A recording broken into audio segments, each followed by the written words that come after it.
셜록 홈즈 시리즈 빈집의 모험 아스 코난 도일 1894년 첫 문장에 나오는 오너러블은 귀족의 아들에게 붙이는 호칭입니다. 오너러블 로널드 아데아가 이해할 수 없는 방법으로 살해되어 런던 전체가 그 사건으로 떠들썩했고 상류사회가 발칵 뒤집힌 것은 1894년 봄의 일이었다. 경찰 수사 중에 드러난 사건의 내용은 이미 널리 알려졌지만 이 사건은 검찰 측의 증거가 너무 결정적이었기 때문에 제대로 된 사실을 공표하지 못한 채 상당 부분이 세상에 알려지지 않고 끝이 났었다. 그로부터 거의 10년이 지난 지금에야 비로소 그 기이한 사건의 공표되지 않은 부분을 내가 발표할 수 있도록 허락을 받았다. 그런데 이 사건 자체도 틀림없이 흥미로웠지만 그 뒤에 일어난 믿을 수 없는 일에 비하면 아무것도 아니란 것을 밝혀두고 싶다. 그만큼 그 뒤에 일어난 일은 누구보다 모험적인 삶을 살아온 내가 지금까지 겪은 어느 사건보다도 더 뜻밖이었고 놀라웠다. 그로부터 오랜 세월이 흘렀지만 지금도 그때를 생각하면 온몸이 짜릿하고 당시 내 마음을 뒤덮었던 갑작스러운 환희와 놀라움과 믿을 수 없었던 감성들이 생생하게 떠오른다. 지금까지 내가 가끔 발표한 아주 색다른 인물의 생각과 행동에 얼마쯤 흥미를 가져준 세상 사람들에게 말하고 싶은 것이 있다. 이 사건에 관해 내가 알고 있던 모든 지식을 지금까지 여러분에게 알리지 않았던 점을 부디 책망하지 않기 바란다. 그가 내게 굳게 함구령만 내리지 않았더라면 무엇보다도 먼저 그 일에 대해 여러분에게 알리는 것이 나의 임무였겠지만 지난달 3일에야 그 함구령이 풀렸으므로 나는 별 도리가 없었다. 셜록 홈즈와 친구로 지내면서 나는 범죄에 깊은 관심을 갖게 되었고 그가 행방불명이 되고 난 후에도 세상에 발표되는 여러 가지 사건들을 주의 깊게 읽었다. 나만의 만족을 위해서였고 별로 성공을 거두지는 못했지만 실제로 그런 문제들을 해결하려고 그 수법을 응용해 본 적은 한두 번이 아니었다. 그러나 로널드 아데아의 비극적인 사건만큼 마음이 끌리는 사건은 없었다. 금시 재판의 결과는 한 명 내지 몇 명의 병민에 의한 고의적인 살인이었지만 나는 증언 기록을 읽으면서 셜록 홈즈의 죽음이 얼마나 큰 사회적 손실인지를 새삼 실감했다. 이 이상한 사건에는 홈즈의 흥미 끌만한 점이 몇 가지 있었기 때문에 유럽 최고 명탐정의 훈련된 관찰력과 재빠른 두뇌로 경찰의 노력을 보충하거나 그 이상으로 도와주었을 것이다. 나는 환자들의 집을 하루 종일 마차로 왕진하면서 사건에 대해 생각해 보았지만 끝내 만족할 만한 설명은 찾지 못했다. 이미 알고 있는 사실을 다시 말하는 것이지만 그 당시 세상 사람들에게 알려진 금시 재판의 결과를 요점만 말하겠다. 오너러블 로널드 아데어는 오스트레일리아 식민지 총독의 한 명이었던 메이누스 백작의 둘째 아들로서 때마침 백내장 수술을 받기 위해 귀국에 있던 어머니와 여동생 힐다와 파크레인 427번지에 살고 있었다. 로널드는 상류층 사람들과 사귀고 있었으며 알려진 바에 의하면 원한을 품을 만한 적도 없었고 특별히 품행도 나쁘지 않았다. 그는 카스테어즈의 미스 이디스 우들리와 약혼한 사이였지만 사건이 일어나기 몇 달 전에 서로 합의하여 파혼했다. 그러나 그로 인해 깊은 감정의 골이 남았다는 징후는 어디에서도 찾아볼 수 없었다. 또한 그의 일상생활은 조용한 습관과 냉정한 성격으로 인해 한정된 부미 안의 평범한 사람들과 접촉하고 있을 뿐이었다. 그런데 이 태평스러운 젊은 귀족이 1894년 3월 30일 밤 10시부터 11시 30분 사이에 갑작스럽게 살해된 것이다. 로널드 아데어는 카드를 즐겼지만 자신을 위태롭게 할 만큼 큰 도박은 결코 하지 않았다. 그는 볼드윈, 카벤디시, 바가텔 카드 클럽의 회원이었다. 살해된 날 저녁에도 식사 후에 바가텔 클럽에서 휘스트를 했다는 것이 판명되었다. 그와 함께 판을 벌인 사람들인 머레이, 존 하디겸, 모란 대령의 진술에 의하면 그들은 휘스트를 했고 성분은 격렬하지 않았다. 아데어는 5파운드쯤 잃었을지 모르나 그 이상은 아니었다고 한다. 그는 상당한 재산이 있었으니 5파운드쯤 잃었다고 해서 아무런 영향도 미치지 않았으리라. 그는 거의 하루도 빠지지 않고 어딘가의 클럽에서 카드를 했지만 조심스러운 성부사였기 때문에 주로 따는 편에 속했다. 조스에 의하면 몇 주일 전에도 모란 대령과 편을 짜서 고드프리 밀러와 발모랄경을 상대로 하룻밤에 420파운드나 땄다고 한다. 이상이 금시자편에서 밝혀진 피해자의 신변 정황이다. 사건이 이튿날 그는 밤 10시 정각의 클럽에서 돌아왔는데 그의 어머니와 여동생은 친정집에 가고 집에 없었다. 그가 평소에 거실로 사용하고 있던 3층의 앞쪽 방으로 들어가는 기척을 분명히 들었다고 메이드가 증언했다. 메이드는 그 방 난로에 불을 피웠으며 연기가 나서 창문을 열어두었다고 했다. 그리고 11시 20분에 노부인과 딸이 돌아올 때까지 3층에서는 아무 소리도 없었다고 한다. 집에 돌아온 노부인은 밤 임사를 하기 위해 아들 방에 가보았지만 방은 안으로 잠겨 있었고 문을 두드려도 아무런 대답이 없었다. 사람들을 불러 억지로 문을 부수고 방에 들어가 보았더니 불쌍한 젊은이는 테이블 옆에 쓰러져 있었다. 그의 머리는 단두가 퍼지는 리볼버 탄환을 맞아 무참하게 박살나 있었지만 방 안에는 흉기라고 할 만한 것은 아무것도 없었다. 테이블 위에는 10파운드 지폐 2장과 금화와 은화를 합쳐 17파운드 10실링의 돈이 각각 액면이 다른 여러 개의 무더기로 쌓여 있었다. 그리고 종이가 한 장 있었는데 그 종이에는 클럽의 몇몇 친구들의 이름과 이름 밑에 숫자가 기록되어 있었다. 이것으로 보아 그는 죽기 직전까지 카드에서 따고 잃은 돈을 계산하고 있었던 것으로 추측된다. 그러나 세밀하게 조사할수록 사건은 점점 더 복잡하기만 할 뿐이었다. 첫째로 그가 무엇 때문에 문을 안에서 잠갔는지 이유가 명백하지 않았다. 가해자가 자물쇠를 안으로 채우고 창문을 통해 달아났을 가능성도 있었다. 그러나 창문은 높이가 적어도 20피트는 되었고 창문 밑에는 활짝 핀 크로커스 꽃밭이 있었다. 꽃밭은 꽃도 흙도 전혀 흐트러진 데가 없었고 집과 도로 사이에 있는 좁은 잔디밭에서도 아무 이상이 발견되지 않았다. 이런 점으로 볼 때 방문을 안에서 잠근 사람은 로널드 자신인 것 같은데 그렇다면 그는 누구에게 살해되었단 말인가? 어떤 사람도 아무런 흔적을 남기지 않고 벽을 기어 올라가서 창문을 통하여 방 안으로 들어갈 수는 없다. 그럼 창너머로 총을 쏘았다고 한다면 리볼버로 그렇게 치명적인 상처를 입힐 수 있다면 어지간한 솜씨라 하지 않을 수 없다. 게다가 파크레이는 사람들의 왕래가 많은 거리이고 집에서 100야드 떨어져 있지 않은 곳에 영업 마차의 대기 장소도 있건만 누구 한 사람도 총소리를 듣지 못했다.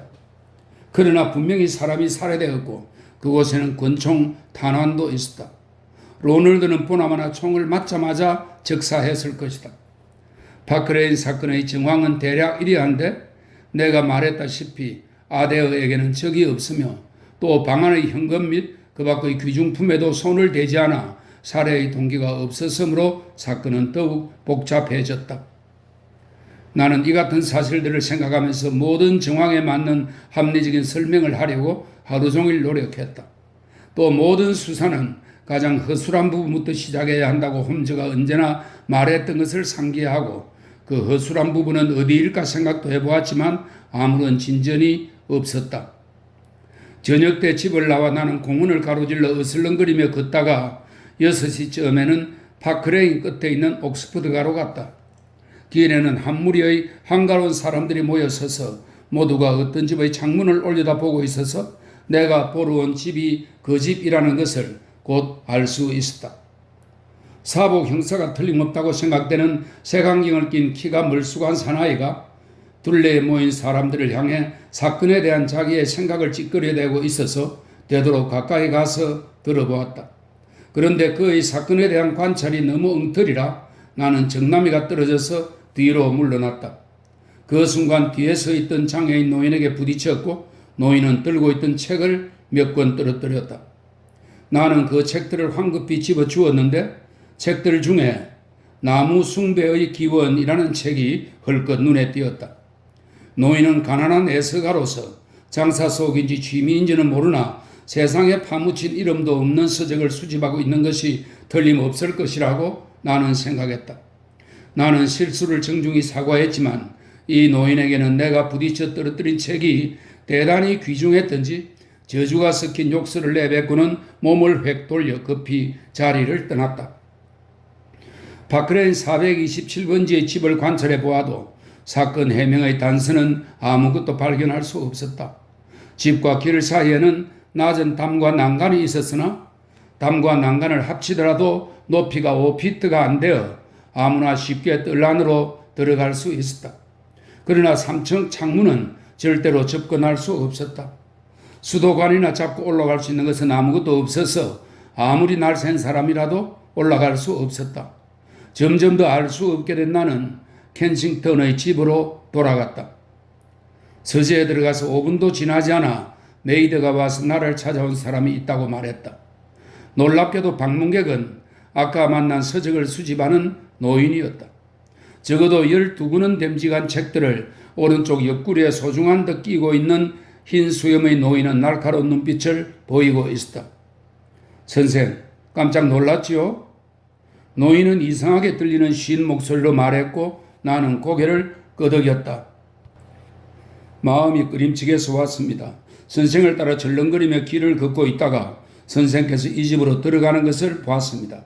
아까는 제가 너무 퉁명스럽게 굴었지만 나쁜 감정이 있어서 그랬던 것은 아닙니다.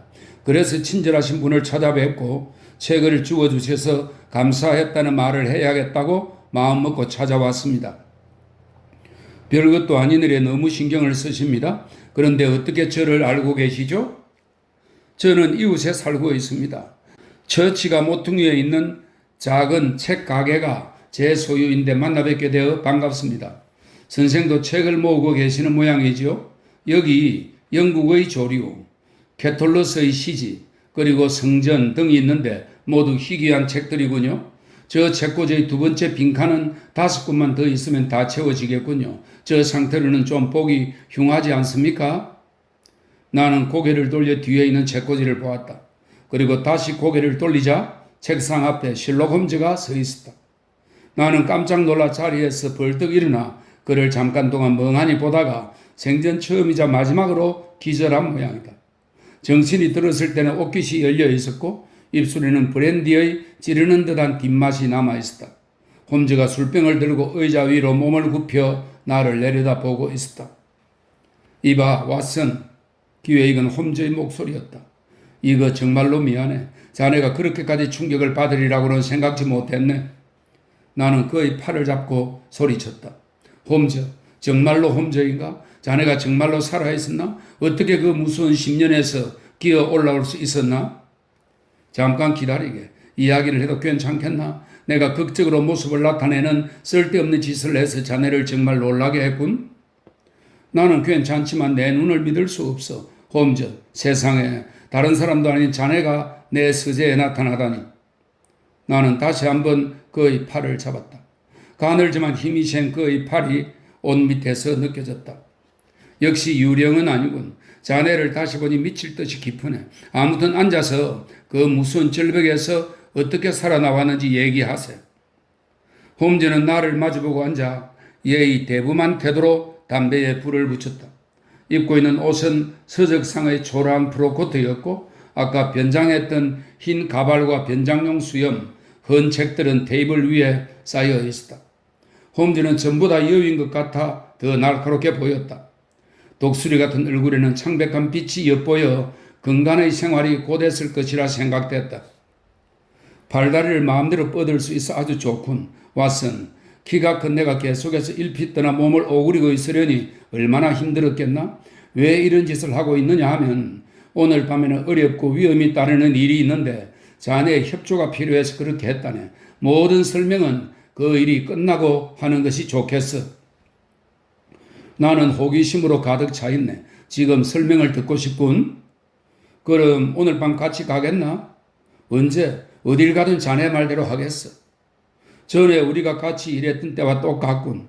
출발하기 전까지 식사할 시간은 있으니까 설명하지. 절벽을 기어 올라오는 일은 조금도 어렵지 않았어. 애당초 나는 절벽에 떨어지지 않았으니까. 뭐? 떨어지지 않았다고? 그래, 떨어지지 않았어. 왓슨. 그렇지만 내가 자네에게 쓴 편지는 진짜야. 안전한 곳으로 통하는 좁은 길목을 모리아티가 막고 서 있는 것을 보았을 때 나는 내 생애도 이것으로 끝장이라는 것을 똑똑히 깨달았지. 나는 모리아티의 회색 눈 속에서 냉혹한 그의 목적을 읽었어. 그래서 나는 그와 두세 마디 말을 나눈 뒤 유서를 쓸 수 있는 시간을 달라고 했지. 그는 친절하게도 허락해 주더군. 그리고 나는 유서를 담배갑과 지팡이와 함께 그곳에 두고 좁은 길을 걸어갔어. 모리아티는 내 뒤를 바짝 쫓아왔지. 막다른 골목에 다다르자 나는 궁지에 몰려 그곳에 섰어. 모리아티는 무기는 꺼내지 않고 내게 달려들어 긴 두 팔로 나를 껴안았지. 그는 자기의 아군이 다 되었음을 알고 내게 복수할 일념만 갖고 있었어. 우리는 맞붙은 채로 폭포의 절벽 위에 뒤엉켜서 싸웠어. 나는 일본의 무술 바리츠를 조금 할 수 있어서 그전에도 여러 번 유용하게 사용한 적이 있었지. 그래서 그의 팔을 쉽게 빠져나올 수 있었고 모리아트는 비명을 지르며 미친 듯이 헛발질을 하더군. 두 팔을 허공에 휘저었으나 그는 애선 보람도 없이 몸의 균형을 잃고 절벽 밑으로 떨어졌지. 나는 절벽 끝에 고개를 내밀고 내려다 보았는데 그는 아득한 밑으로 떨어져 바위에 부딪힌 채 물속으로 빠지는 것이 보이더군. 나는 홈즈가 담배를 뻐끔뻐끔 피우며 설명하는 것에 놀라움을 금치 못하며 들었다. 하지만 발자국은 어떻게 된 거야? 두 사람이 좁은 길을 가기는 했지만 돌아오지 않은 발자국들을 나는 내 두 눈으로 똑똑히 봤어. 나는 소리쳤다. 그것은 이렇게 된 거야. 모리아트가 사라진 순간 나는 문득 대단한 행운의 기회를 운명의 신이 내게 마련해 준 것이라는 생각이 들었어. 내 목숨을 노리는 것은 모리아트 한 사람뿐이 아니라는 사실을 나는 알고 있었지. 두목이 죽었다는 사실을 알고 나에 대한 복수심을 더욱 열렬히 키워 나를 노릴 놈들이 적어도 3명은 있어. 놈들은 대단히 위험해서 그 가운데 분명 누군가가 목적을 달성할 것이 틀림없지. 반면에 여기서 내가 죽은 것으로 세상 사람들이 믿도록 해두면 놈들은 해방된 줄 알고 모든 짓을 시작할 거라고 생각했지. 그러면 언젠가는 놈들은 약점을 보일 것이고 그러면 그 놈들을 파멸의 구덩이로 몰 수 있고 그런 다음에 안심하고 비로소 내 모습을 나타내기로 마음먹은 거라네. 재빠르게 움직인 내 두뇌 덕분에 모리아티가 라이텐마의 폭포 바닥에 떨어지기도 전에 이런 일들을 생각했어. 나는 일어서서 뒤쪽의 암벽을 조사했네. 그때의 일을 쓴 자네의 생생한 기록은 몇 달이 지난 다음에 흥미롭게 읽었네만 자네는 그 암벽이 깎아지른 듯하다고 했었더군. 하지만 그것은 사실이 아니야. 거기에는 발을 디딜 만한 곳이 있었고 돌이 약간 튀어나온 곳들도 있었어. 그러나 암벽은 대단히 높아서 기어 올라가는 것은 불가능하게 보였고 눅눅한 좁은 길에 발자국을 남기지 않고 돌아가기도 불가능했어. 이런 비슷한 상황에서 전에 했듯이 구두를 거꾸로 신고 걷는 방법도 있지만 그렇게 하면 세 사람의 발자국이 같은 방향으로 관계되니까 금방 속임수라는 것이 드러나겠다고 생각했지. 결국 나는 위험을 무릅쓰고 그 절벽을 기어오르는 것이 좋다고 생각했어. 그것은 결코 쉬운 일은 아니었네. 밑에서는 폭포 소리가 크게 들렸는데 나는 결코 공상가는 아니지만 모리아트의 목소리가 심연 속에서 나를 부르며 고함치는 것 같았어. 조금만 잘못해도 끝장나는 판이었지. 붙잡고 있던 풀이 뽑히거나 젖은 바위 모서리에 걸치고 있던 발이 미끄러질 일도 한두 번이 아니었는데 그때마다 이제 죽었다는 생각이 들었어. 그러나 나는 버둥거리면서 기어올라서 마침내 바위가 5, 6피트 움푹 파인 곳에 다다랐어. 그곳은 부드러운 녹색 이끼가 깔려 있었고 남의 눈에 띄지 않고 편안하게 누워 있을 수 있는 곳이었지. 자네들이 나타나서 내가 죽었다는 것을 애석하게 생각하면서 나의 죽음을 전혀 효과가 없는 방법으로 조사하는 동안 나는 그곳에 누워 있었네. 결국 자네들은 전혀 다른 결론을 내리고 호텔로 돌아갔고 나는 그곳에 혼자 남게 되었지. 자네들은 그럴 수밖에 없었어. 그래서 나는 이것으로 모든 것이 잘 됐다 싶었는데 그 순간 뜻하지 않은 일이 생겼네. 커다란 바위 하나가 위에서 굴러 내 옆을 아슬아슬하게 스치고 좁은 길에 떨어져서 퉁긴 다음 폭포수 아래로 떨어지는 거야. 처음에 나는 그것이 우연히 생긴 일이라고 생각했지. 그러나 헐끗 위를 올리다 보았더니 어두운 하늘을 배경으로 사람의 머리가 보였고 또다시 큰 바위가 내 머리에서 1피트도 떼지 않은 곳에 떨어지는 것이 아닌가. 나는 곧 그 의미를 깨달았지. 모리아티는 혼자가 아니었던 거야. 그의 패거리 중 한 놈이 모든 것을 지켜보고 있었던 거지. 놈이 얼마나 무서운 놈인지는 한번 헐끗 보고서도 알 수 있었지. 그 놈은 멀리서 내게 들키지 않도록 숨어서 모리아티가 죽고 내가 살아남는 것을 목격하고 있었던 거야. 그래서 놈은 기회가 오기를 기다리다가 우회하여 절벽 끝으로 와서 모리아티가 실패한 일을 성공시키려 했던 거지.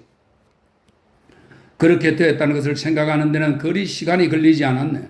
왓슨, 나는 절벽 위에 있는 무서운 얼굴을 다시 보고 바위가 또 떨어질 것을 알아차린 후 밑에 있는 좁은 길로 급히 기어 내려갔어. 내가 냉정하게 생각했더라면 그 일은 할 수 없었을 걸세. 내려가는 일은 올라가기보다 100배는 더 힘들었으니까. 그러나 내가 움푹 파인 곳 끝에 매달려 있을 때 다른 바위가 소리를 내며 내 옆을 지나가는 바람에 나는 위험에 대해서는 생각할 겨를이 없었어. 도중에 손발이 미끄러졌지만 운이 좋아서 살갗이 여기저기 벗겨지고 피가 나는 것으로 끝났지.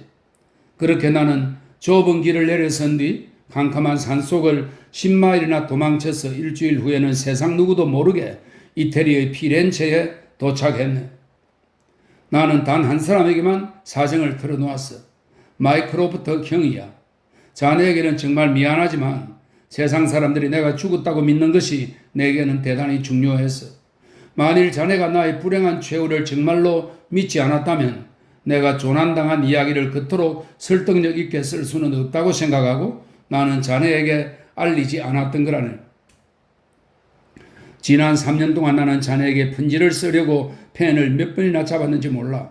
하지만 나에 대한 자네의 애정 때문에 자네가 이 비밀을 폭로하는 경솔한 짓을 하지 않을까 염려하여 그때마다 편지 쓰는 일을 그만두었지.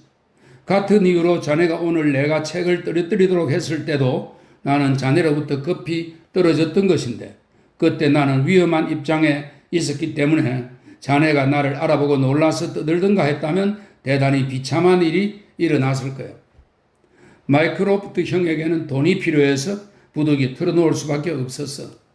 런던에서의 사건 결과는 내가 희망했던 것처럼 되지 않았어.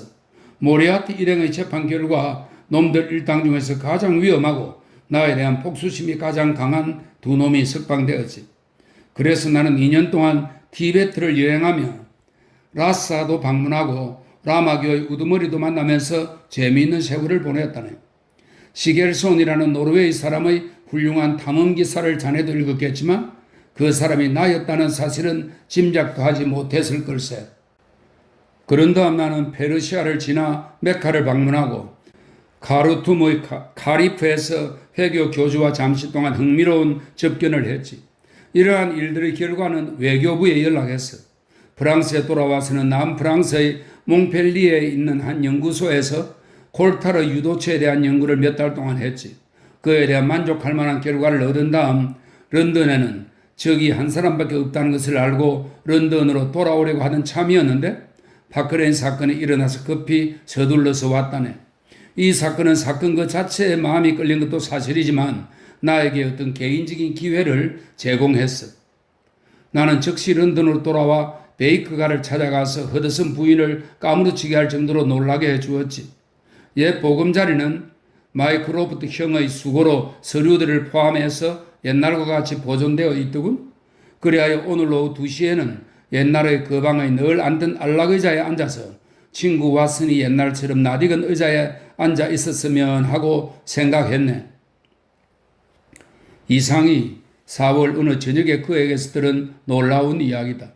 얘기하는 사람이 두 번 다시 못 볼 줄 알았던 키가 크고 여인 몸에 날카롭고 진지한 얼굴을 가진 사람이라는 것을 내 눈으로 똑똑히 보지 않았다면 도저히 믿을 수 없는 일이었다. 내가 홈즈를 읽고 슬퍼했다는 사실을 느끼고 있었던지 그의 동정심은 말보다는 태도에 더 잘 나타나 있었다. 슬픔에는 일이 가장 좋은 약이지. 왓슨, 오늘 밤에 둘이서 할 일이 있는데 우리가 그 일을 성공시킬 수만 있다면 우리가 지구상에 존재하고 있다는 것을 정당화시킬 수 있을 걸세. 나는 좀 더 자세한 얘기를 들려달라고 부탁했지만 홈즈는 응하지 않았다. 아침까지는 모든 것을 듣고 보게 될 걸세. 우리에게는 지난 3년 동안 쌓인 못다한 이야기가 있네. 9시 30분에는 우리가 빈집으로 모험을 떠나야 하니 그때까지는 쌓였던 이야기나 하세. 이었고 9시 30분이 되었다. 나는 주머니에는 권총을 넣고 가슴에는 모험에 대한 기대를 품고서 옛날처럼 홈즈와 나란히 이름마차 핸섬에 다 앉았다. 홈즈는 냉랭한 표정으로 묵묵히 앉아 있었다. 가로등 불빛으로 그의 엄한 얼굴을 살피니 눈썹을 모으고 입술을 굳게 다문 채 생각에 잠겨 있었다. 범죄 도시 런던의 검은 정글에서 어떤 맹수를 사냥하려는 것인지 나는 아직 모르지만 뛰어난 사냥꾼의 태도로 보아 오늘 밤의 모험이 대단히 중요하다는 걸 알 수 있었다. 그러나 고행자 같은 그의 얼굴에 때때로 떠오르는 씁쓸한 미소는 오늘 밤의 추적에 좋은 징조라고는 생각되지 않았다. 나는 우리가 베이크가로 가는 줄로만 생각하고 있었는데 홈즈는 카벤디시 광장 모퉁이에서 마차를 세웠다. 그는 마차에서 내릴 때 주변에 세심한 주의를 기울였고 걷기 시작한 후 모퉁이를 돌 때마다 미행자가 없는지 유심히 살폈다. 걷는 일도 쉽지 않았다. 홈즈는 런던 시내의 골목길을 놀라울 정도로 훤히 알고 있었다. 이날 밤도 그는 아무 망설임 없이 나는 전혀 알지도 못하는 마구간 사이의 골목을 빠져서 재빨리 걸어갔다. 이었고 우리는 낡고 음침한 집들이 늘어선 작은 길로 나왔고 그 길을 걸어서 맨체스터가를 거쳐 블랜드포드가에 도착했다. 그곳에서 홈즈는 재빨리 좁은 통로로 들어가서 나무 문을 통해 인기척이 없는 어느 뜰로 들어갔다. 그는 열쇠를 꺼내 어느 집의 뒷문을 열었고 나와 함께 문 안으로 들어선 뒤 급히 문을 닫았다. 안은 칠흑같이 깜깜했지만 빈집이라는 것은 알 수 있었다. 바닥에는 두꺼운 판자가 깔려 있어 발을 움직일 때마다 삐걱거렸고 앞으로 뻗친 내 손끝에는 리본처럼 찢어진 종이가 매달려 있는 벽면이 닿았다. 홈즈의 마르고 차가운 손이 내 손목을 잡고 긴 복도를 지나 문이 있는 곳으로 이끌었다. 그 문의 위쪽에 있는 채광창을 통해 희미한 불빛이 보였다. 그곳에서 홈즈는 갑자기 오른쪽으로 방향을 틀어 내모지고 커다란 빈 방으로 나를 데리고 갔다. 방의 내 귀퉁이는 캄캄했지만 방 가운데는 밖의 길에서 들어오는 불빛으로 어렴풋하게 물체를 볼 수 있었는데 가까스로 서로의 모습을 알아볼 정도였다. 홈즈가 내 어깨에 손을 넣고 속삭였다. 여기가 어딘지 아나? 저기는 베이크가가 틀림없어. 나는 먼지투성이 창문으로 밖을 내다보며 대답했다. 맞았어. 이곳은 갑덴하우스로 우리 집 바로 맞은편에 있는 집이야. 그런데 우리가 왜 이곳에 왔지? 그 아름다운 건물이 여기서는 매우 잘 보이기 때문이야. 수고스럽지만 와선 좀 더 창문 옆으로 다가가 자네 모습이 밖에 보이지 않도록 조심해서 우리들의 추억의 방을 올려다 보게. 자네의 그 많은 동화 같은 이야기들의 출발점인 그 방을 말이야. 내가 이곳이 어떤 3년 동안에 자네를 놀라게 하는 내 힘을 잃었는지 알아보자고. 나는 창문으로 살살 다가가서 눈에 익은 창문을 올려다 보았다. 창문이 눈에 들어오는 순간 나는 놀라서 낮은 비명을 질렀다. 창문에 커튼은 쳐져 있었지만 방 안은 한낮처럼 밝았는데 그 커튼에 남자의 그림자가 비치고 있었다. 의자에 앉아있는 그림자는 창문의 밝은 커튼에 검은 빛으로 똑똑히 비치고 있었다. 머리를 들고 있는 모습이며 반듯한 어깨며 날카로운 얼굴 모습 등 그것은 홈즈의 모습이 틀림없었다. 얼굴은 반쯤 옆으로 돌리고 있었는데 나는 너무 놀라서 손을 뻗쳐 옆에 진짜 홈즈가 서 있는지 확인해 보았다. 홈즈는 소리를 내지 않고 배를 잡고 웃고 있었다. 그래 어떤가? 홈즈가 물었다. 세상에 정말로 똑같군. 내가 소리쳤다. 세월도 습관도 나의 끝없는 재능은 무디게 하지 못한 모양이야. 그의 목소리에는 예술가가 자기의 작품에 대해 갖는 환희와 자랑이 담겨 있었다. 어때? 나와 꼭 같지? 하늘에 맹세할 정도야. 제작의 영예는 그로노블의 오스카 미니에 씨의 것이지. 그 사람은 저 주형을 만드는데도 며칠을 소비했어. 저 반신상의 밀랍으로 만든 거야. 그 외의 일들은 내가 오늘 오후에 집에 들어갔을 때 준비했지. 무엇 때문에 이런 짓을 하고 있지? 왜냐하면 왓슨, 내가 실제로는 다른 데 있으면서 어느 놈들이 내가 방에 있다고 생각하도록 하고 싶은 강렬한 이유가 있기 때문이야. 그럼 자네는 누가 저 방을 지켜보고 있다고 생각했단 말인가? 그렇다고 확신하네. 아니, 누가? 내 오래된 적들이지. 왓슨, 두목이 라이벤하흐 폭포에 빠진 집단의 놈들이지. 내가 아직도 살아있다는 것을 알고 있는 자들은 놈들밖에 없다는 것을 기억하게. 따라서 놈들은 언젠가는 내가 베이크가의 방으로 돌아오리라고 생각했을 거야. 놈들은 지금까지 내 방을 계속해서 감시했고 오늘 아침에 내가 도착하는 것을 봤어. 그걸 어떻게 알지? 내가 밖을 헐긴 내다봤을 때 내 방을 지켜보는 놈들의 파수꾼이 보였거든. 파크라고 하는데 대단한 놈은 아니야. 사람의 목을 쥐고 주로 강도짓을 하는 놈인데 유태 하프를 잘 다루는 녀석이지. 나는 놈을 걱정하지 않았지만 배 위에 있는 만만치 않은 놈이 대단히 신경 쓰인다네. 그는 모리아트의 어릴 적부터 친구로 라이헨바흐 절벽 위에서 바위를 떨어뜨린 놈이었고 런던에서 가장 교활하고 위험하지. 놈은 오늘 밤 나를 노리고 있는데 오히려 우리가 자기를 노리고 있다는 사실을 모르고 있어 왓슨. 홈즈의 계획은 차츰 이해되었다. 이 안성맞춤인 은신처는 감시자를 감시하고 추적자를 반대로 추적하게 만들었다. 저 위쪽 창문의 여윈 그림자는 미끼였고 우리는 사냥꾼이었다. 우리는 말없이 어둠 속에 서서 창밖을 바쁜 걸음으로 오고 가는 사람들을 보고 있었다. 홈즈는 말없이 꼼짝도 않고 서 있었으나 잔뜩 긴장한 채 눈앞을 지나가는 사람들을 보았다. 차가운 바람이 심하게 부는 밤이었는데 바람은 소리를 내며 거리를 휩쓸었다. 많은 사람들이 거리를 오가고 있었는데 대부분 외투와 머플러로 몸을 감싸고 있었다. 그들 중에 나는 한두 번 같은 사람이 왔다 갔다 하는 것을 본도됐다. 특히 조금 떨어진 곳에 있는 집의 현관에 바람을 피하려는 듯이 서 있는 두 사람이 눈에 띄었다. 홈즈에게 그 사실을 알려주려고 했으나 홈즈는 조바심 나는 듯한 목소리를 내기만 하고 계속해서 거리만 보고 있었다. 여러 번 발을 움직거리거나 손가락으로 벽을 빠르게 툭툭 치는 것으로 보아 걱정되기 시작했고 계획이 생각했던 대로 되지 않는 게 분명했다. 드디어 자정이 가까워지고 거리에 사람들의 발길도 뜸해지자 홈즈는 마음의 동료를 억제할 수 없는지 방안을 왔다 갔다 했다. 그에게 말을 걸려고 하던 찰나 나는 불이 켜져 있는 창문을 보고 조금 전에 경험한 것과 같은 놀라움을 맛보았다. 나는 홈즈의 팔을 꽉 잡고 위쪽에 창을 가리키며 소리쳤다. 저 그림자가 움직였어. 실제로 창문에 비친 홈즈의 그림자는 옆모습이 아니라 등을 우리 쪽으로 향하고 있었다. 물론 움직였을 테지. 홈즈는 계속했다. 언뜻 보아도 인형이라고 할 수 있는 것을 세워놓고 유럽에서 가장 날카로운 놈이 속일 것이라고 내가 생각했을 것 같은가? 자네는 내가 그렇게 남을 웃기는 바보라고 생각했단 말인가 왓슨? 그의 무뚝뚝함이나 자기보다 지능이 낮은 사람을 대할 때의 그 무시하는 듯한 태도는 그를 보지 못한 3년 동안 하나도 변하지 않았다. 우리는 이 방에 2시간 동안 있었어. 그동안에 허드슨 부인은 8번이나 저 상반신을 돌려놨어. 15분마다 바꾼 셈이지. 부인은 방의 안쪽에서 돌렸기 때문에 부인의 모습이 창문에 비치지 않은 거야. 홈즈가 갑자기 날카롭게 숨을 들이켰다. 어둠 속에서 나는 홈즈가 긴장으로 온몸을 굳히며 머리를 앞으로 내미는 것을 보았다.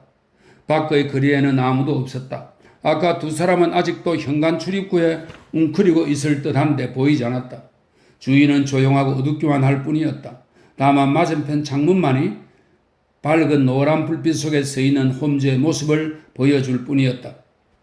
나는 완전한 정적 속에서 숨을 들이마시는 나지막한 소리를 들었다. 그것은 홈즈가 격한 흥분을 숨기려고 낸 소리였다. 잠시 후에 그는 나를 방의 가장 어두운 구석으로 끌고 가서 소리를 내지 말라고 손으로 내 입을 막았다. 그 손가락은 떨고 있었다. 홈즈가 이토록 감정을 나타낸 적을 본 적이 없었다. 창밖에 뻗어있는 거리는 어둡고 쓸쓸했으며 움직이는 것은 아무것도 없었다. 그러나 나는 갑자기 나보다 날카로운 홈즈의 감각이 이미 감지한 것을 듣게 되었다. 은밀하게 움직이는 희미한 소리가 내 귀에 들렸다. 그 소리는 베이크가 쪽에서 나지 않고 우리가 숨어있는 집의 뒤쪽에서 들렸다. 문이 열리고 닫히는 소리가 들렸다. 잠시 후에 사람의 발소리가 복도를 통해 우리 쪽으로 다가왔다. 발소리를 내지 않으려고 했지만 빈집이라 소리가 울려 퍼졌다. 홈즈가 벽에 기대어 몸을 웅크렸으므로 나도 권총을 단단히 쥐고 그의 행동을 따랐다. 어둠 속을 지켜보고 있으려니 검은 문에 사람의 모습이 더 검게 나타났다. 놈은 그곳에 잠시 서 있다가 몸을 구부린 채 위협적인 모습으로 살금살금 안으로 들어왔다. 이 흉악하게 보이는 놈은 우리가 있는 자리 바로 앞으로 다가왔다. 놈이 덤벼든다면 상대할 태세를 갖추었는데 놈은 우리가 그곳에 있다는 사실을 모르고 있었다. 놈은 우리를 스쳐 지나 창문으로 살금살금 다가가서 창문을 소리 없이 반피트쯤 들어 올려서 열었다. 놈이 열린 창문만큼 몸을 낮추자 창밖의 가로등 불빛이 놈의 얼굴을 정면으로 비추었다. 놈도 흥분으로 제정신이 아닌 모양이었다. 두 눈은 반짝반짝 빛났고 얼굴에는 꿈틀꿈틀 경련이 일고 있었다. 놈은 나이가 꽤 들었으며 가늘고 오똑한 코에 이마가 높았고 반백색의 굵은 콧수염을 기르고 있었다. 오페라 모자를 뒤로 젖혀 쓰고 있었고 열려있는 외투 앞서프로 야회복 스츠가 하얗게 보였다. 얼굴은 검고 수측했는데 잔인해 보이는 주름살이 깊게 패여 있었다. 손에는 지팡이로 보이는 것을 들고 있었는데 그것을 바닥에 놓자 금속 소리가 났다. 그 다음에 놈은 외투 주머니에서 부피가 큰 물건을 꺼내 무슨 작업에 열중했다. 이었고 스프링이나 볼트가 제자리를 찾는 듯한 찰칵하는 날카로운 소리가 났고 그제야 일이 끝난 것 같았다. 그러나 놈은 계속해서 바닥에 무릎을 꿇고 앞으로 몸을 굽혀 무슨 지렛대 같은 것에 온몸의 무게를 실어 힘을 가했다. 그러다 무엇인가가 돌아가는 삐걱거리는 소리가 나더니 다시 한번 찰칵하는 소리가 크게 들렸다. 그런 다음 놈은 몸을 일으켰는데 이상한 모양의 괴물이 바늘된 총으로 보이는 것을 들고 있었다. 놈은 총열을 꺾은 다음 총신에 무엇을 넣고 총열을 닫았다.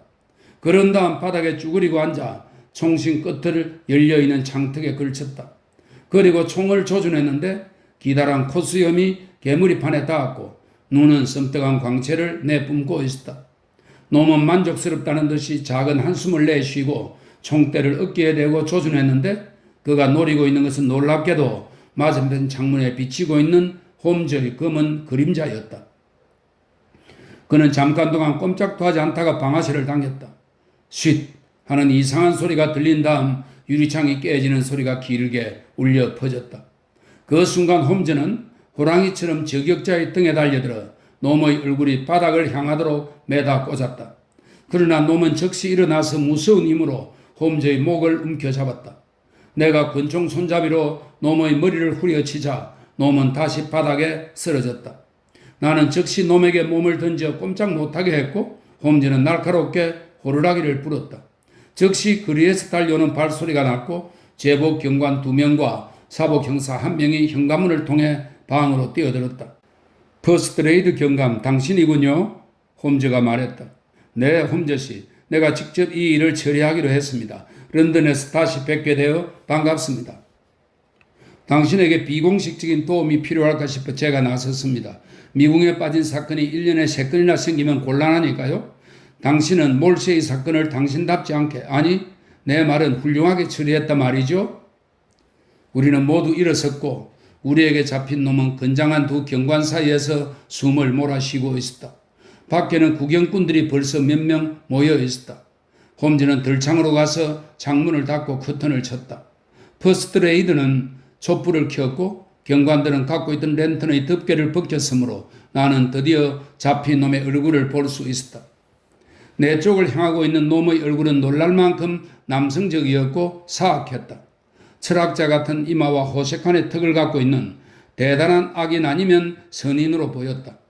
그러나 냉소적으로 보이는 잔인한 푸른 눈과 무섭게 공격적인 코며 깊은 주름이 팬 이마를 보고 있으면 위협을 느끼지 않을 수 없었다. 그는 우리들은 거들떠보지도 않고 정오와 경탄이 반반씩 섞인 눈으로 홈즈를 쏘아보았다. 너는 악마야. 놈은 계속해서 중얼거렸다. 이 간사하고 교활한 악마 같은 놈. 아, 대령.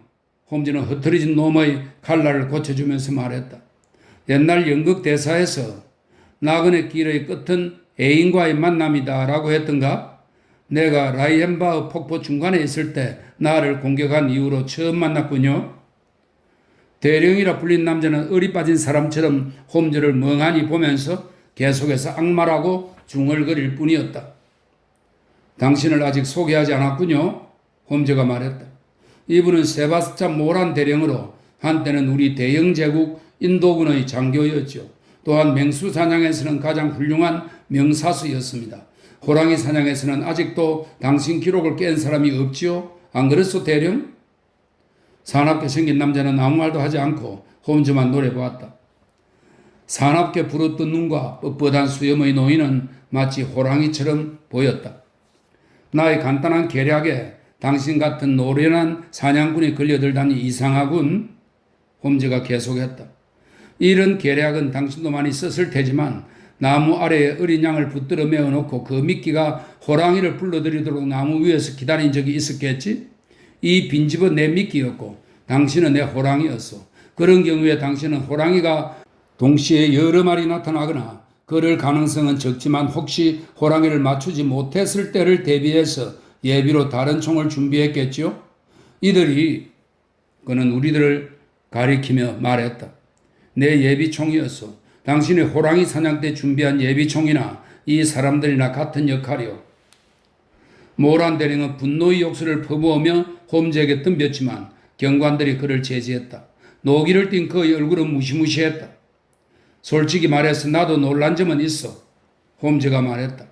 나는 당신이 직접 이 빈집과 이 편리한 창문을 이용하리라고는 생각하지 못했어. 나는 당신이 집 밖에서 조준할 줄 알았어. 그래서 내 친구 퍼스트레이드와 그의 동료들이 밖에서 기다리고 있던 거요. 그 점만 빼면 모든 것은 내가 예상했던 대로 되었어. 모란 대령은 퍼스트레이드를 향해 말했다. 당신이 나를 체포할 정당한 이유가 있는지는 모르지만 이 남자의 빈정거림을 참아야 할 이유는 없어. 나를 체포했다면 법대로 합시다. 이치에 닿는 말이군. 퍼스트레이드가 말했다. 이 사람을 데리고 가기 전에 더 할 말은 없습니까, 홈즈 씨?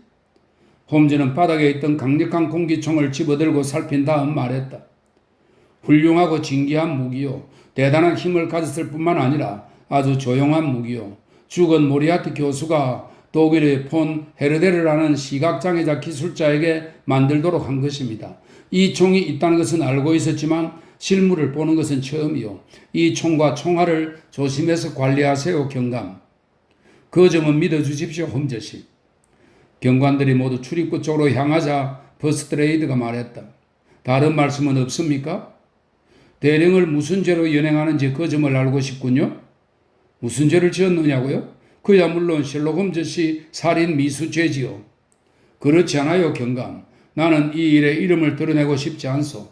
경감이 참여한 대령 체포에 대한 모든 명예는 경감에게 가야 할 것이요. 경감 혼자서 대령을 체포한 것입니다. 그래요. 퍼스트레이드 경감 축하합니다. 언제나 그랬듯이 경감의 교묘하고도 대단한 행동이 놈을 체포한 거요. 체포해요? 누구를 체포했다는 말입니까, 홈즈 씨? 경찰이 온 힘을 기울이면서도 아직 못 찾고 있는 범인, 즉 지난달 30일에 파크레인 427번지 건물 3층 앞쪽에 열려있는 창문을 통하여 공기총으로 목표를 맞추어 오너러블 로널드 아데어를 사살한 범인 세바스찬 모란 대령을 말하는 거요. 이 사람의 진짜 죄명은 그것이요. 자, 왓슨, 유리창이 깨어져서 바람이 들어오는 것을 참을 수 있다면 내 서재에서 시가를 피우면서 30분쯤 보내는 것도 자네에게는 유익한 즐거움이 될 걸세. 옛날의 우리들의 방은 마이크로프트 홈즈의 감독과 허드슨 부인의 관리 덕분에 옛날 모습 그대로였다. 방에 들어간 순간 지나치게 정리되었다는 느낌이었는데 중요한 것은 모두 옛날 그대로의 장소에 있었다. 구석에는 산으로 더러워진 테이블과 화학 실험 설비, 선반 위에는 많은 런던 시민이 태워버리고 싶어하는 스크랩북과 참고 서류, 그리고 도표, 바이올린 케이스, 파이프 거리, 담배를 넣은 페르시아 슬리프에 이르기까지. 방을 둘러보니 모든 것이 눈에 들어왔다. 방에는 손님이 2명 있었다. 한 사람은 허드슨 부인으로 우리를 싱글싱글 웃는 얼굴로 맞아주었다. 또 한 사람은 오늘 밤 모험에서 가장 중요한 역할을 한 홈즈와 똑같이 만든 기묘한 밀랍 인형이었다. 인형은 홈즈의 옛날 가운을 입고 작은 받침대 위에 놓여 있었다. 길에서 보면 틀림없이 진짜 홈즈처럼 보일 것이다. 지시대로 잘했어요, 허드슨 부인. 홈즈가 말했다. 말한 대로 무릎으로 걸었죠. 좋아요, 정말 잘했어요. 총알이 어디에 맞았는지 보았나요? 보았죠. 이런 훌륭한 인형을 망가뜨리다니. 어쨌든 머리를 뚫고 벽에 맞았어요. 카펫에 떨어진 것을 주워두었습니다. 봐요, 이것이에요. 홈즈는 손을 들어 나에게 보여주었다. 보게 왓슨, 역시 리볼버 탄이야. 정말 천재적이군. 공기총에서 이런 탄환이 날아간다고는 아무도 생각하지 않을 거야. 허드슨 부인, 정말 수고했습니다. 왓슨, 옛날처럼 그 의자에 앉겠나? 자네와 몇 가지 얘기할 게 있네. 그는 초라한 프로코트를 벗고 인형에게 입혔던 쥐색 가운을 입고 옛날 홈즈의 모습으로 돌아왔다. 노련한 수렵과는 배짱도 눈의 날카로움도 옛날 그대로군. 후두부 정중앙에 명중해서 뇌를 날려보냈군. 인도 최고의 사격의 명수였는데 런던에서도 그와 겨룰 사람은 없을 거야. 그의 이름을 들은 적이 있나? 홈즈는 인형의 부서진 이마를 보고 웃으면서 말했다. 아니, 그래. 명성이란 것은 그런 것이지. 자네는 금색이 최고의 두뇌를 가진 사람 중 하나인 제임스 모리아티 교수 이름도 몰랐어. 그 선반에서 내가 만든 인명록을 꺼내주겠나? 그는 의자에 깊이 파묻혀 담배 연기를 길게 내뿜으며 페이지를 넘겼다. 여기 M 항목은 정말 장관이지. 모리아티만으로도 화려한데 그 위에 어떤가? 독사 같은 모관이 있고 생각하기만 해도 기분이 나빠지는 메리두도 있어. 그리고 채팅 크로스역 대합실에서 내 왼쪽 송곳니를 부러뜨린 매치우스. 마지막으로 오늘 밤 모랑. 정말 대단한 인물들이군. 홈즈가 인명록을 넘겨주어서 나는 살펴보았다. 세바스찬 모란 대령, 무직, 벵갈군 제1공병대 소속, 1840년 런던 출생.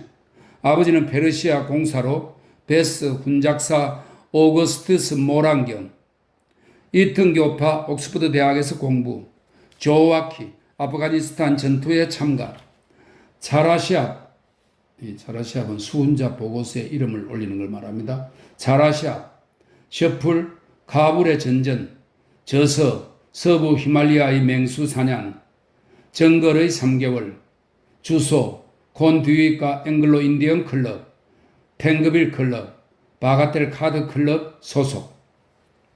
여백의 홈즈의 필체로 런던에서 두 번째 위험 인물이라고 써 있었다. 놀랍군. 나는 인명록을 홈즈에게 돌려주며 말했다. 군인으로서 훌륭한 경력을 갖고 있군. 그대로야. 어느 시기까지는 잘하고 있었지. 원래 강철 같은 신경을 가진 사람으로 식인 호랑이를 쫓아 배수구를 기어간 이야기들은 지금도 인도에서 화제가 되고 있네. 왓슨, 어느 높이까지는 곧바로 뻗다가 갑자기 추하게 구부러진 나무가 있지. 인간도 때때로 그런 경우가 있지. 개인은 그 성장 과정 가운데 조상으로부터 받은 정 과정을 재현하는 것으로 선악 어느 것으로 향하던 그런 급격한 변화는 혈통에 흐르는 강력한 인자가 만드는 것이지. 즉 개인은 일가의 역사의 척도라고 할 수 있지. 어쩐지 공상적인 이야기 같군. 자, 나도 고집할 생각은 없어. 원인은 어쨌든 모란 대령은 나쁜 방향으로 가기 시작했지. 겉으로 스캔들이 있는 것도 아니었지만 그는 인도에 살 수 없게 되었어. 전역한 후 런던에 돌아왔지만 다시 나쁜 평판이 나기 시작했다네. 그리고 이때 모리아티 교수를 만났고 한때는 보스 역할까지 했지. 모리아티는 그에게 아낌없이 돈을 주고 보통 악당으로는 할 수 없는 최고급 일만 시켰지. 1887년에 로드에서 스튜어트 부인이 죽은 사건을 기억하겠지? 생각 안 나나? 그것은 분명히 모란의 지시였는데 증거를 잡을 수 없었지. 전혀 증거를 남기지 않기 때문에 모리아티 일당이 괴멸했을 때도 그 많은 죄를 면했지. 언젠가 자네의 방을 방문했을 때 내가 공기총이 무서웠던 문을 닫은 것을 기억하고 있겠지. 자네는 나의 망상이라고 생각했겠지만 나는 당연히 경계를 했지. 그 무서운 총의 존재를 알고 있고 세계에서도 손꼽는 사격의 명수가 그것을 사용하는 것도 알고 있었기 때문이지. 우리들이 스위스에 갔을 때도 그는 모리아티와 함께 우리를 쫓아왔네. 라이헨바흐 바위에서 나에게 공포의 5분간을 맛보게 해준 것도 그가 틀림없어. 그를 감옥에 쳐넣을 기회가 없나 하고 나는 프랑스에 있을 때도 계속 주위에서 신문을 읽었지. 그가 활개를 치며 런던을 돌아다니는 한 나로서는 살아있는 느낌이 아니었지. 밤이나 낮이나 그의 그림자에 위협당하다가 언젠가는 꼭 당할 거라고 생각했다네. 그러면 어떻게 하면 좋을까? 발견하자마자 그를 쏘아 죽일 수는 없는 노릇이야. 그렇게 하면 내가 피고석에 서야만 하지. 치안 판사에게 하소연해도 소용없어. 확실한 증거가 없는데 법의 힘을 행사할 수는 없으니 결국 어떻게 할 수도 없었지. 하지만 언젠가는 내 손으로 잡을 것이라고 믿고 범죄 뉴스를 열심히 체크했지. 그런데 로널드 이데어 사건이 일어났지. 드디어 기회가 왔어. 모든 정보로 판단해보면 모란 대령의 짓이 틀림없었네. 그는 아데어와 카드를 하고 클럽에서 집까지 뒤를 쫓아와 열린 창으로 쏜 것이지. 의심의 여지가 없었다네. 증거품인 탄환만으로도 그를 충분히 교수대로 보낼 수 있다고 생각했지.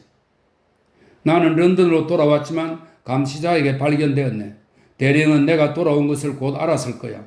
그리고 나의 갑작스러운 귀국을 자신의 범죄와 연결시켜 생각하고 당황한 것이 틀림없어. 그는 곧 나를 말살하려고 계획하고 그 목적을 위해 다시 그 무서운 총을 사용하려고 했지. 나는 창에 멋진 표적을 준비하고 만일에 대비해 경찰에도 도움을 요청했네. 그런데 왓슨, 자네는 그 문에 있던 경관들을 알아본 것 같더군. 나는 감시하기에 아주 좋은 장소를 선택할 생각이었는데 설마 그가 같은 장소를 저격 지점으로 선택하리라고는 꿈에도 생각하지 못했네. 자, 어때? 왓슨, 아직 무언가 설명할 것이 있나? 있네. 내가 말했다. 모란 대령이 오너러블 로널드 아데어를 살해한 동기에 대해 아직 아무 설명도 하지 않았네. 그것은 아직 추측할 수밖에 없어. 지금 단계에서는 아무리 논리적인 두뇌를 가진 사람이라고 해도 정확히 알 수는 없네. 현재의 증거를 근거로 가설을 세워보면 자네나 나나 답을 맞힐 가능성은 동일하지. 자네는 벌써 생각했나? 사실의 설명은 그렇게 어렵지 않아. 모란 대령이 아데어와 함께 많은 돈을 딴 것은 정언으로 알 수 있지. 그리고 모란이 속임수를 쓴 것도 틀림없어. 나는 전부터 알고 있었네. 사건이 있던 날 아마 아데어가 모란의 속임수를 눈치챘을 거야. 그래서 아데어는 모란과 둘이서 이야기를 했지. 즉 모란이 자발적으로 클럽을 탈퇴하고 앞으로 카드를 하지 않겠다고 약속하지 않으면 부정을 폭로한다고 강하게 협박했을 거야. 아데어 같은 젊은 사람이 자신보다 훨씬 나이가 많고 유명한 인물의 스캔들을 갑자기 폭로하지는 못했을 테니 말이야. 아마 지금 말한 듯한 행동을 했겠지. 한편 모란으로서는 클럽에서 추방당하면 파멸이지. 속임수 덤프 수입으로 생활했기 때문이라네. 그것이 아데어를 죽인 이유인데 살해되었을 때 아데어는 돌려주어야 할 돈을 계산하고 있었지. 상대의 속임수로 딴 돈을 주머니에 넣을 수는 없었네. 방을 잠근 것은 어머니와 동생이 갑자기 들어와서 종이에 쓴 이름과 현금을 보고 이유를 묻는 것이 싫어서였겠지. 자, 이제 됐나? 그래, 정말 그것이 진상이라고 생각하네. 진위의 정도는 재판에서 알게 되겠지. 어쨌든 모란 대령이 두 번 다시 우리를 괴롭히는 일은 없겠지. 폰 헤르델의 유명한 공기총은 런던 경찰청의 박물관을 장식할 것이네. 셜록 홈즈는 다시 자유롭게 인생을 런던의 복잡한 생활이 풍요롭게 제공해주는 흥미있는 작은 사건 수사에 바칠 수 있도록 있게 된 것이지.